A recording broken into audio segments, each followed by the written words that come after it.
Hello, my name is Sarah Peely, and I'm going to be talking and presenting about the ways to integrate family systems theory approaches with my with experiences working with families and clients who have a history of domestic violence.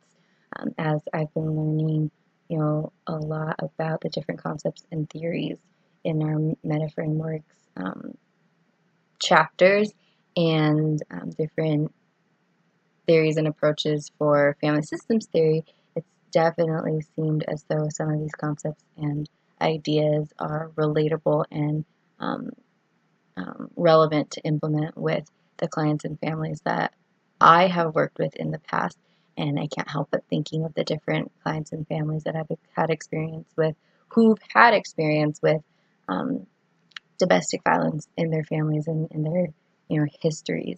And so we're going to take a look at family systems theory and particularly highlighting some of the major ideas that are relevant and applicable to the population of people who've experienced domestic violence.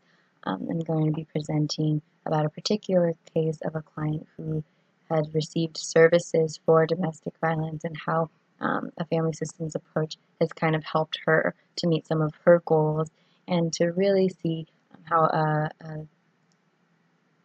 family therapist or any counselor can use some of these family systems theories in working with clients, in particular clients who've experienced domestic violence in their lives. So that's a little bit of what we're going to be talking about today, and here we go.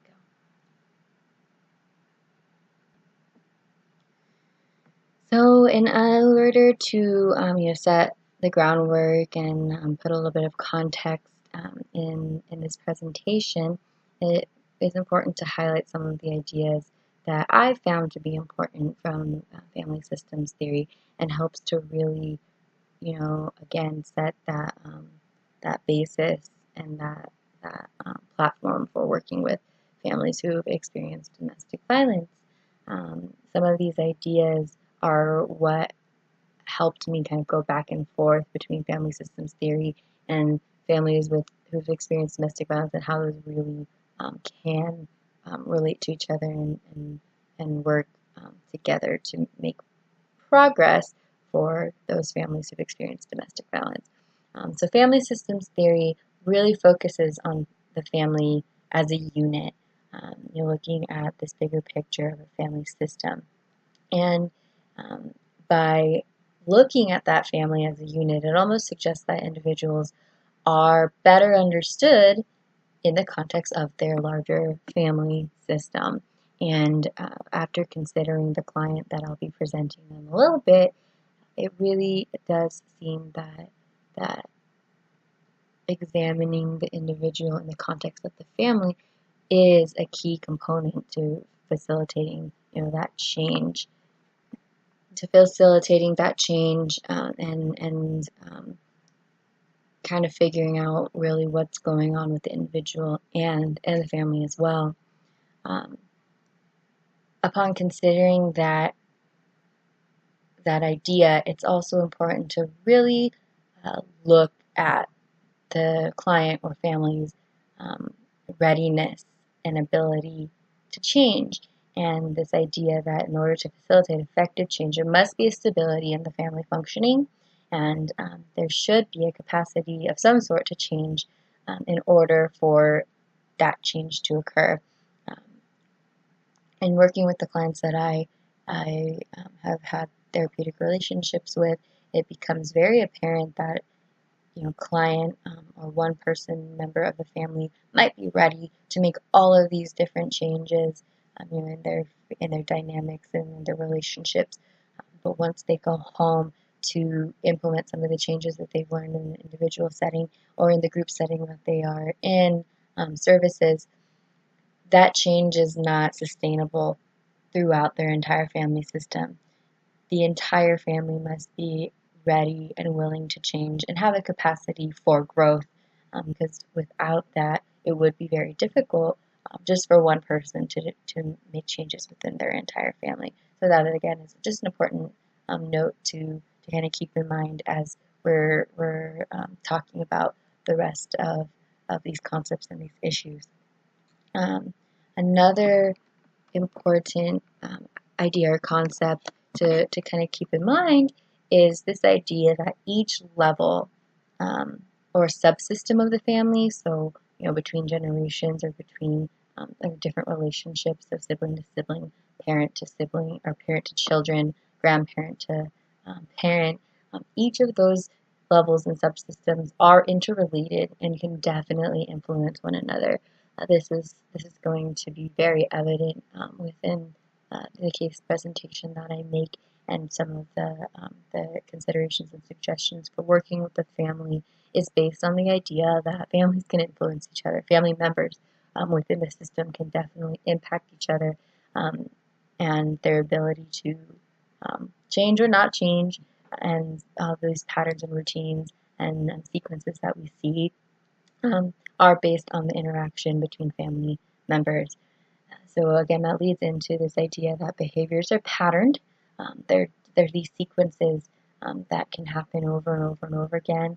And by identifying pattern sequences, we can then predict interactions and maybe future behaviors of family members. So this again will be seen as we work with clients and families who've experienced domestic violence and learn more about what domestic violence looks like and how it impacts the family, because one generation of abuse can become a pattern and can predict future interactions and future instances of abuse from one generation to the next level. And really being able to identify patterns is what can help us help the client make possible changes or developments, or strengthen different skills and things like that. And starting with those patterns are really important. The last point to be made before introducing the case that I will be talking about throughout this presentation is the idea that interactions between the individual parts of individual members of the family system really play a key role to the family functioning and the ability for people to change. This could not be more prevalent for than for the population that I'll be discussing. The interactions between each of the family members are what contribute to the ability for that family to function. And if one member is not ready to change, then it's going to be difficult for the entire system to change. And if one member is unhealthy or not functioning, then the entire system has the ability to be unhealthy or dysfunctional. And so we're going to get to see a few of those different examples today as we determine how to apply this family systems approach of these ideas and these theories and concepts to families who've experienced domestic violence, and learn more about domestic violence and the case that I'll be presenting. Okay, so as I move onward, it is important to tell you about the case that I will be referring to as we talk about how to assess and treat clients who experience domestic violence in that family systems approach, that context. So, and using the different interventions and theories to assist clients in meeting their goals and making changes in themselves and on the individual level, and then in their families on the family systems level. So this client in particular entered the program for the purpose of addressing a history of domestic violence. And she indicated this history of domestic violence by a 20-year marriage to her partner, who was described as being very emotionally, verbally, and physically abusive throughout their entire relationship. She stated that she had met her partner, when she was an older teenager, maybe 17 or 18, got married fairly early, and was married to her partner for the majority of her dating life, so a little over 20 years.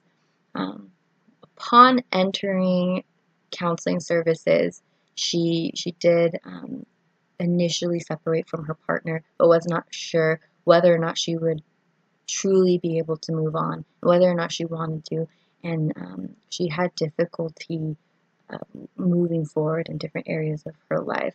So, ultimately, she was not sure if she would be able to separate completely or permanently from her partner, and wasn't sure if that's what she wanted, that was what she needed. But she did identify that she would want to be able to file for a divorce. She would want to obtain her own employment and work independently to provide for her family and her children. And she would want to be able to maintain healthy relationships. However, she was afraid she would not be able to do so, and that nothing could actually change, because for the last 20 years, she was so used to one type of interaction, one type of dynamic, that that's what she believed was normal for her and was the only, logical and realistic way that she could interact with other partners, with her children, with her family members, and the like.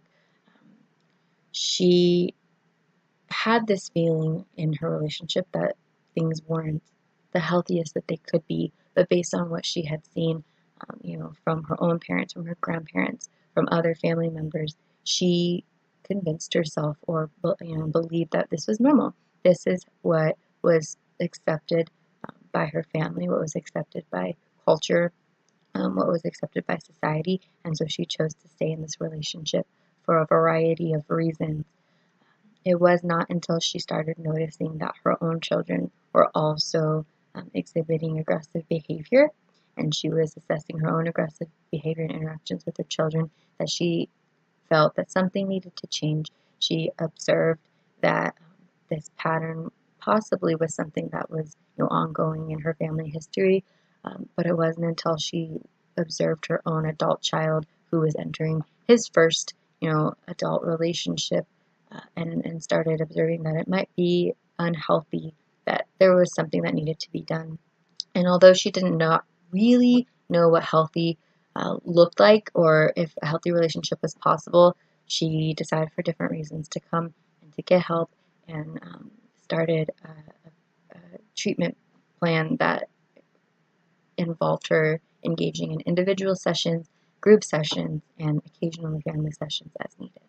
So that is the context of this client. We're going to get to learn a lot about her, experience in counseling, how different interventions helped, and how we really assessed the situation and worked with her to help her meet the goals she identified.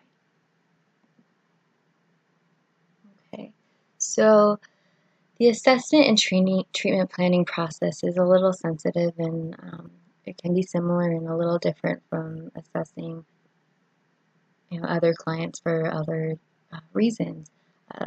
So the following are just a few different things to keep in mind while we assess clients who've experienced DV. Also, taking into consideration some concepts from family systems approaches. So one of the first steps that can, first and foremost be one of the most critical components to assessing a client who's experienced domestic violence in their family is to first gather the information about the client's relationships on the individual level. So this isn't as just what's your relationship look like. It is when was the last time you've experienced an unhealthy situation or dynamic within your relationship? When was your last identified incident of abuse? What does healthy look like to you? What does unhealthy look like to you? And to really get the pattern of healthy and unhealthy relationships that the client has experienced, from early adolescence until the present time that they come in for counseling. Something to keep in mind is, and we're going to touch on this a little bit later, is that what is healthy and unhealthy to the client may not be what is healthy and unhealthy to you. So it's very important as a therapist to remember that. And there may be a chance that client has no idea what is healthy or unhealthy, but for them, what they've been experiencing has, until now, been sort of working and sort of functional for their family. And so they might not even know that some of the things that they'll be telling you could be classified as unhealthy. But it is important as a therapist to get as much information about the relationship patterns as possible so that we can do just that, identify patterns in the relationship. And so kind of helping them move from what their first relationship looked like to what their present relationship looked like can really help in that assessment part, in the assessment phase, and then later going into treatment planning. So that's kind of one of the first pieces to really look at. Next, we're going to want to obtain as much information about clients' family history as possible. And that's again with this idea that in order to help an individual, we need to look at them within their family context. And so getting information about clients' family history, especially again pertaining back to those healthy versus unhealthy relationships. Again, client might not be able to tell you this relationship was unhealthy, but by getting as much information as possible and allowing the therapist to help the client, establish those patterns, that could be a really big part of assessment and treatment planning. When was the first time that you experienced a relationship that encountered that exhibited abuse? So that could be with grandparents, that could be with parents, could be with aunts and uncles or older siblings, whatever that might look like. What's the first time, what are some of the first experiences you've had of relationships? What did relationships look like in your family? And that will help us as therapists to determine what is healthy to the client, what is unhealthy to the client. Were they identifying there to be something wrong as they were witnessing some of these encounters in their family? When did this history of DV actually start? And so that is, again, another big piece of the assessment process so that we could really identify what's going on with the family and help them create goals and a treatment plan and such.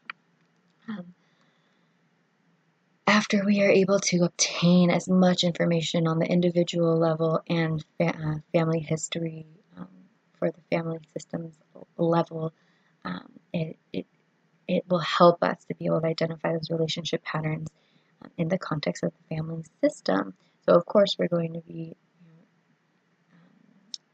getting and obtaining other information in regards to mental health history, medical history, things like that could also be contributing to some of the current experiences that client is having. But the most important things to really look at when we're talking about family violence is to trace that family pattern, the relationship patterns within that family system, and that will help us look at that individual a little bit closer.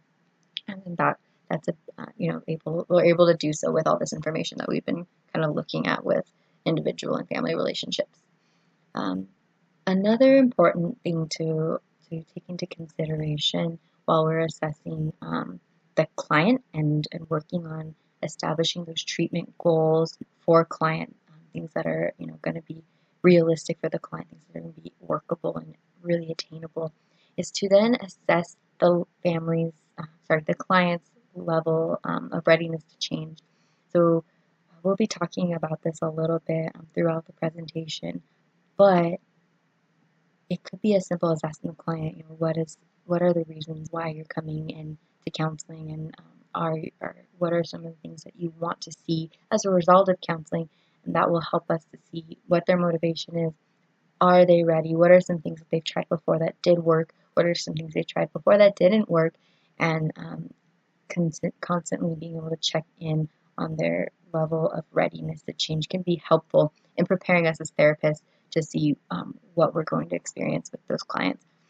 It should be known that with the domestic violence cycle, families with domestic violence experiences often have patterns, often have this cycle of being in and out of abuse.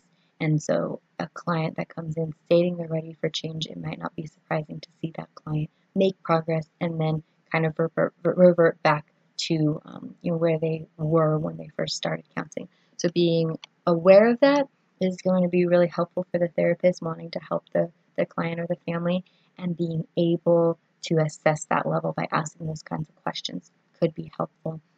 Knowing the motivation for why they're there. So for the clients that I have worked with in our domestic violence program, it really is a good idea to ask, why are you here? A lot of the clients in our program are referred by our CalWorks, so the California Welfare System. There's a program in that system that will assist clients in going back to school and getting childcare and transportation and overcoming different barriers that have kept them from being successful in different areas and in meeting their different goals. And so sometimes clients come in with that motivation of, I'm going to get financial assistance, I'm going to get help with getting a job and going into school, and they're not quite there. They're not there yet because they're quite ready yet to make changes, but they're there for a different type of motivation, and that's okay. But it's just important to know what it is that they're there for. Some do come in identifying, something's wrong, something needs to change, and I'm ready to do that. Even though it might be difficult, I'm ready to figure out how to start doing that. So really being aware of that is important. And then once we're able to kind of get that history, identify some of those patterns, and see where they're at in terms of being ready to change, it then becomes easier to identify realistic and attainable goals. And working with clients with domestic violence, it's going to be pretty important to figure out how to take personal beliefs and ideas as a counselor out of that equation, and help client identify what their own goals are, what's realistic to them, what's attainable for them, because it's easy to really focus on, should I be in this relationship or should I not be in this relationship, but rather than focus on whether or not the client's going to leave or stay in an unhealthy or abusive relationship. It should be about what is going to work for client. How do we help client become a healthy, functioning member of their family system, and how do we help client then implement some of the things they're learning in their sessions with their family and the family system. So looking at it that way can be very important, and not setting up the client for failure, because not all clients are coming in ready to leave their family or to leave their partners because they're afraid that it'll break their families apart. And some really do want to know, how can I make my family healthy instead without having to just leave? So I have experienced different clients coming in for different reasons, ready to do different things. Some have already separated from their family. They're not from their family, but from their partner, ready to do what's best for their family and wanting to make some changes for the better, hoping that things will be healthier in the future. Some are still in a relationship with their partner and hoping that by going to counseling, they will be able to change the family dynamic in that family system context. And some are not sure. They might have separated for now, but are considering ways to make the family work. Some might have left but are wanting to figure out how to go back to that partner because of where they're at in their progress. And so just, again, more stuff to just think about and lay down as you're kind of building up your plan for working with a client with domestic violence experiences, while also taking into consideration that family systems theory and those ideas and approaches.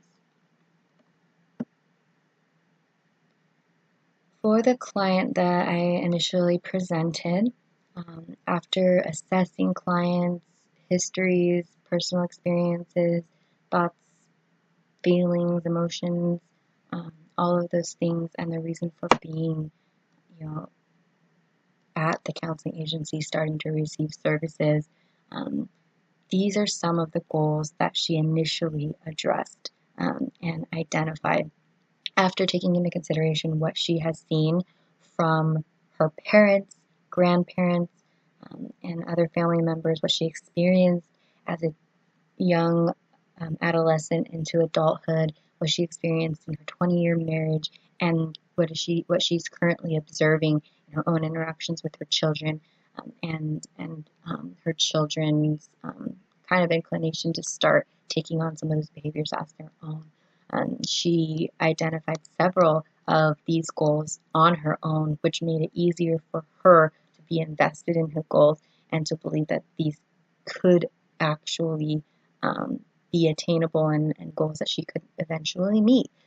So first, she wanted to increase her own knowledge of what is healthy and unhealthy. She had her own ideas of what was healthy and unhealthy based on what worked or didn't work for her in her family. She had her own ideas of what was healthy and unhealthy based on what she saw in her family members and in her friends' relationships and in her own relationships over time. However, she was not sure if her knowledge of what was healthy and unhealthy was what was actually healthy or unhealthy. And so she wanted to really increase that and use that to help her with some of her other goals. Now, again, what is healthy and unhealthy to one person might not be healthy or unhealthy to someone else. So figuring out what was healthy and unhealthy for her using, research, using psychoeducation, using statistics, that was helpful to present to client, but ultimately she determined what worked and did not work for her. And there was a lot of work done individually in the family setting and in groups to help her really establish what was healthy, what was unhealthy for her. Once she was able to kind of get this idea of what healthy looked like, what unhealthy looked like, she then she wanted to be able to assess all the relationships she was in, assess all the relationships that she maintained with family members, with her children, their friends, and the like, so that she could determine what was a healthy relationship in her life and what was not. And by being able to do so, she was hoping that she could increase and maintain those healthy relationships and minimize those unhealthy interactions and those unhealthy relationships, and possibly, maybe let go of some of the relationships that were, unhealthy for her, relationships that she felt like she could not work on, that were not reciprocal and she could not make better. So that was one of her goals, to be able to identify healthy versus unhealthy relationships in her own life, increase the healthy, and build up that positive support that she really needed, which she started to do in her family sessions and in her group sessions, building up positive support for herself and seeing what positive, healthy relationships could do. And as a therapist working with a client with domestic violence, sometimes you're their first, positive relationship. You have the ability to be their first, supportive person who's going to really support what they do or do not do in their lives. And so that is something that she was really working on and was able to do with the help of her counseling and her counselor and counselors in group and individual. The next thing that she really was adamant about was to learn and practice effective communication skills. So something that was really lost throughout those 20 years is how to communicate effectively. A lot of the times communication was done with yelling, verbal aggression, physical aggression, and she also noticed that she took that on herself and was unable to communicate effectively. It often came out as stressed out or angered, and that's how she started talking to her children. So she wanted to be able to learn those skills, identify which skills she already has, and then implement those into positive relationships and interactions with her family members, her friends, and then possibly future partners should she ever decide to move forward into other relationships. After she learned some of those things and was able to express herself in a healthy way, she then wanted to learn how to cope with the feelings that she was starting to express. So the more that she communicated, the more that these different feelings came up, the more she expressed herself in session, the more that these different emotions, were starting to be observed out externally, not just internally. And so one of her goals really became to identify the coping skills she already used, what has been effective, what has not been effective, and then to be able to practice and implement those positive coping skills to manage some of the anxiety she's having about the changes that are being made, some of the stress about taking on a lot of these different roles and responsibilities herself, and the anger that she's kind of been holding in all the way through her life, because the way that she managed her emotions before were not in the healthiest way, and some of those were learned from her partner, some of those were learned from her parents, and she wanted to be able to do that so that she could teach those positive skills to her own children. And she did. Even if it wasn't a family session, she would learn all that she could and absorb all that she could in an individual and group, so she could take it home and teach her kids, this is what I learned in group. This is how we can communicate. Let's try this. This is how you can positively express yourself. Let's identify things that work for you. And she really tried to help her kids um, be able to communicate and cope effectively and positively, so that all of them together could change as a system and progress and improve as a system. After identifying a lot of these skills and a lot of these ways to express herself and communicate and cope, she wanted to be able to increase her own knowledge of resources and be able to access them herself. She was so used to being dependent on others, especially her husband, that she did not know how to even get a hold of resources, what resources existed in her community. And so she didn't even try. She wouldn't even know where to start with trying to get her own job. Or if she did decide to get a divorce, she didn't know how she would do that, who would help her, how would she be able to pay for it, things like that.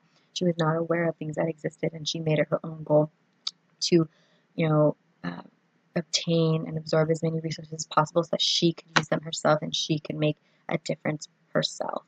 And then use those after she was done with services without the help of the counselor, without the help of her husband or family member. She wanted to be able to do it on her own, so that was a goal she created for herself. And I believe I already mentioned, but she chose to participate in individual sessions weekly, at least for the first few months, until she felt that group was enough. And she simultaneously was in group counseling weekly or multiple times a week, as much as her her availability allowed her to participate. And then, as needed, the client would bring in her children to help kind of deal with some of the issues that were coming up as changes were being made, to process and express those emotions and practice some of those coping skills and communication skills she was learning. She was able to practice those with her children in sessions as it was needed. Only a few family sessions occurred, but they did occur when it was relevant. And so the client was able to address a lot of these different goals in different ways in the individual setting, in the family setting, and in the group setting, and it really helped her to learn from others how to do these things in a practical and appropriate way.